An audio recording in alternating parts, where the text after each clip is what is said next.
నమస్తే అండి, welcome back to our channel. నేను మీ దేవి సుబ్రహ్మణ్యం. ఈరోజు మనం ఈ వీడియోలో పపాయ జ్యూస్ చేసుకుందామండి. నార్మల్గా మనం పపాయ జ్యూస్ అనేది, పపాస్కాయ జ్యూస్ అనేది రెగ్యులర్గా తీసుకోము కదండి. ఇప్పుడు సీజనల్గా ఫీవర్స్ కానీ కొన్ని ఇన్ఫెక్షన్స్ కానీ మనకి స్ప్రెడ్ అవుతున్నాయి కదా. ఈ సీజన్లో పపాయ అనేది ఎక్కువగా తినాలి. బొప్పాస్ పండు ఎక్కువగా తినడం వల్ల మనకి వ్యాధి నిరోధక శక్తి అనేది పెరుగుతుంది. అంతేకాకుండా మన బాడీలో ఉన్న ప్లేట్లెట్స్ కౌంట్ కూడా ఏదైనా ఇన్ఫెక్షన్ వల్ల డౌన్ అయినా కూడా ఆ ప్లేట్లెట్స్ అనేవి పెరుగుతాయండి.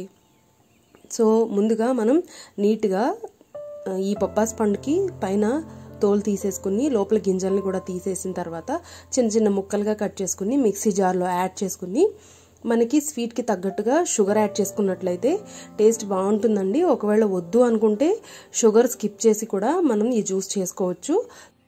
హనీ అయినా యాడ్ చేసుకోవచ్చు అండి. షుగర్కి బదులుగా కావాలి అంటే హనీ కూడా యాడ్ చేసుకుని మనము ఈ జ్యూస్ చేసుకోవచ్చు అండి. ఎప్పుడు యాక్చువల్గా కామన్గా అయితే మనం పపాయ జ్యూస్ కంటే కూడా బొప్పాస్ పండు జ్యూస్గా కాకుండా ముక్కలుగా తీసుకున్నట్లయితేనే మనకి శరీరానికి కావాల్సిన పోషకాలన్నీ అందుతాయండి. మీరు తప్పకుండా ఆ విధంగా ట్రై చేయండి. అలా వీలు కానప్పుడు, తినలేనప్పుడు ఒకసారి ఇలా కూడా ట్రై చేసి చూడండి. మీకు ఈ రెసిపీ నచ్చినట్లయితే తప్పకుండా మన ఛానల్ని సబ్స్క్రైబ్ చేసి ఈ వీడియోని లైక్ చేయడం మర్చిపోవద్దు. ఫ్రెండ్స్ అండ్ ఫ్యామిలీ మెంబర్స్కి కూడా షేర్ చేయండి.